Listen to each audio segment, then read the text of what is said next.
तो hello guys. तो आप सभी का मेरे यूट्यूब चैनल जी के क्लासेज बोलू मेरा में आप सभी का स्वागत है। ये वही चैनल है दोस्तों जिसमें वर्डरक्षक की वीडियो आती है, जीडी की वीडियो आती है। लेकिन दोस्तों आज इसमें हम वर्डरक्षक की वीडियो लगे आ रहे हैं। आपके मोस्ट पसंद होंगे सभी दोस्तों, आप ज़रूर पढ़ लेना। पढ़ो तो पढ़ ही लेना दोस्तों। अब खोल ही लिया है तो दोस्तों पढ़ लो, कैसा पढ़ाता हूँ मैं देख लेना। पहला प्रश्न है दोस्तों आज का हमारा, राष्ट्रकूट वंश की स्थापना किसने की थी? तो आप सबको मालूम ही होगा, नहीं होगा तो देख लो। वो होगा दोस्तों दंतीद्रुक। दंतीद्रुक ने दोस्तों राष्ट्रकूट वंश की स्थापना की थी, आपको मालूम होना चाहिए दोस्तों। नेक्स्ट है, अशोक ने अपने शिलालेख किस क्षेत्र को कर मुक्त बनाने और एक बड़ा हट कर लगाने की जानकारी दी थी? तो दोस्तों ये कौन सी जगह थी? वह था दोस्तों लुम्बिनी। लुम्बिनी में और क्या हुआ था दोस्तों? तो गौतम बुद्ध का जन्म हुआ था दोस्तों, याद रखना।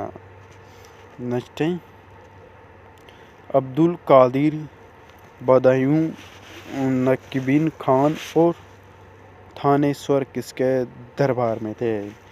तो दोस्तों ये तो आप सबको मालूम ही होगा दोस्तों, अकबर के दरबार में थे। लेकिन दोस्तों नाम देखो यार, अब्दुल कादिर बदायूं खदायूं, ऐसे नाम रहते हैं क्या यार? हमारी तरह रखो नाम तो। कौन सा पिटक नैतिक आचरण संहिता के बारे में बताता है? तो दोस्तों वो कौन सा पिटक है? तो दोस्तों हो जाएगा विनय पिटक, जो दोस्तों नैतिक आचरण संहिता के बारे में बताता है। नेक्स्ट है, अशोक के ब्राह्मी लिपि शिलालेख को सर्वप्रथम किसने पढ़ा था? आप सबको मालूम होगा वो दोस्तों जेम्स प्रिंसेपी था, जिसने दोस्तों अशोक के शिलालेखों को पढ़ा था। ऐसे दोस्तों आप सोच लिया करो कि इसका यही आंसर होगा, तो उससे क्या है ना, दिमाग बहुत जल्दी एक्टिव हो जाता है। अब इसमें मैं आपके लिए एक प्रश्न दूंगा लास्ट में कि इसका आंसर क्या रहेगा, तो आप कमेंट करके ज़रूर बता देना, मन मत तोड़ना मेरा यार। नेक्स्ट है, किस चोल राजा ने मालदीव द्वीप को जीता था? मालदीव द्वीप जो दोस्तों आप जानते होंगे, वह है दोस्तों राज ये राजा कौन सा है? राजा। नेक्स्ट है, गौतम बुद्ध के महायान पंथ का विकास किसके काल में हुआ था? यह हुआ था दोस्तों कनिष्क के काल में। कनिष्क याद रखना दोस्तों, भूल मत जाना रे। नेक्स्ट है, द्वितीय बौद्ध संगति किसके काल में हुई थी? तो यह हुई थी दोस्तों अशोक के काल में। किसके काल में? अशोक के काल में। ठीक है दोस्तों, अब ये बहुत संगति तो हो गई, लेकिन दोस्तों आज के प्रश्न ये ही थे। अब मैं क्या करूँ, 8 प्रश्न थे दोस्तों, लेकिन 8 में ही आपको बहुत सारी जानकारी दे दूंगा। मैं भी तो दोस्तों शुरुआत की है बबलू भाई ने। देखो आप प्रश्न की शुरुआत देखना मैं कहाँ से करता हूँ। गौतम बुद्ध का जन्म कहाँ हुआ था? लुम्बिनी नेपाल में हुआ था। इसके पिता का क्या नाम था? तो दोस्तों कपिलवस्तु था। इनके माता का नाम महामाया देवी। लेकिन दोस्तों गौतम बुद्ध के 6 महीने के बाद ये इसकी मृत्यु प्राप्त हो गई थी। और फिर दोस्तों इसके पिता ने इनकी मौसी यानी कि दोस्तों प्रजापति गौतमी से शादी कर ली थी। तो इनकी दूसरी माता कौन सी होगी? प्रजापति गौतमी हो गई। ठीक है, फिर बात करता हूँ इसके बाद दोस्तों ग्रह त्याग। महात्मा बुद्ध ने ग्रह त्याग 29 वर्ष की आयु में किया था। ठीक है, आगे बात करता हूँ इनकी पत्नी का क्या नाम था? यशोदा था दोस्तों, और यशोधरा उदय जैन धर्म में आ जाएगा। ठीक है, और इसके पुत्र का नाम राहुल था दोस्तों। ज्ञान कहाँ प्राप्त हुआ था? बोध गया बिहार में, पीपल का वृक्ष था दोस्तों।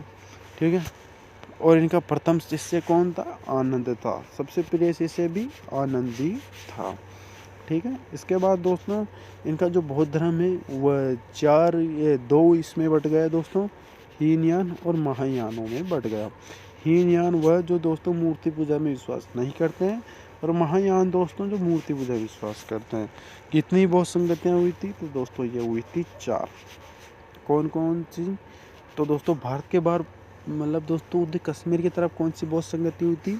छोटी हुई थी। कहाँ हुई थी? कुंडलग्राम कश्मीर में हुई थी। अब आगे देखना दोस्तों, जैन धर्म सुनना आप। जैन धर्म के प्रथम तीर्थंकर कौन थे? तो दोस्तों वो हो जाएंगे आदिनाथ। ठीक है, और 23वें कौन थे? तो दोस्तों अष्टनेमी हो जाएंगे। 22वें सॉरी दोस्तों। और 23वें कौन थे? तो दोस्तों वो हो जाएंगे पार्श्वनाथ, से दोस्तों सांपों का देवता भी कहा जाता है। 24वें कौन हो जाएंगे? महावीर स्वामी हो जाएंगे। अब महावीर स्वामी के बारे में आप पढ़ लो। तो दोस्तों ये महावीर स्वामी की पत्नी का क्या नाम था? यशोधरा था। ठीक है।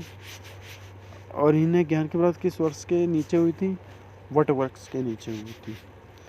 ठीक है। और इनके बारे में से बहुत सारे प्रश्न है दोस्तों, लेकिन बता यही सकता हूँ। नेक्स्ट बात करता हूँ, अशोक को किस विजय के बाद बौद्ध धर्म को अपना लिया था? कलिंग विजय के बाद। कलिंग कहाँ है? उड़ीसा में है। कब हुई था? 261 ईसा पूर्व में होता। अशोक समुद्रगुप्त को क्या कहते हैं दोस्तों? 100 युद्धों का विजेता कहा जाता है। नहीं, भारत का नेपोलियन कहा जाता है। अशोक को 100 युद्धों का विजेता कहा जाता है। ठीक है।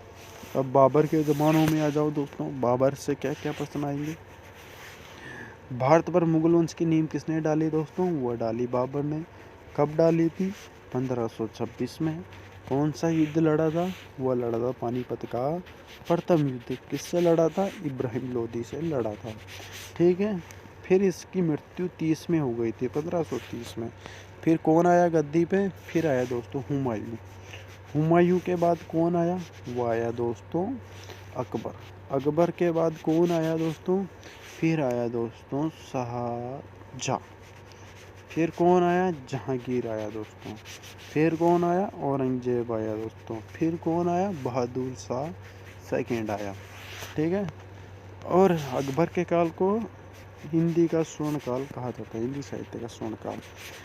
और जहांगीर के काल को चित्रकला का स्वर्ण काल, और शाहजहाँ के काल को वास्तुकला का स्वर्ण काल कहा जाता है, जिसके काल में दोस्तों ताजमहल बना था। ठीक है। दिल्ली का लाल किला बना था दोस्तों। ठीक है। और भारत दिल्ली राजधानी कब बनी थी? भारत की दिल्ली राजधानी ये बनी थी दोस्तों 1911 और 12 में।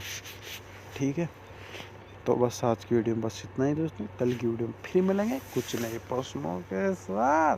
और एक प्रश्न तो मैं आपको बताना ही भूल गया दोस्तों, उसका आंसर आपको कमेंट करके जरूर बताना होगा, है ना?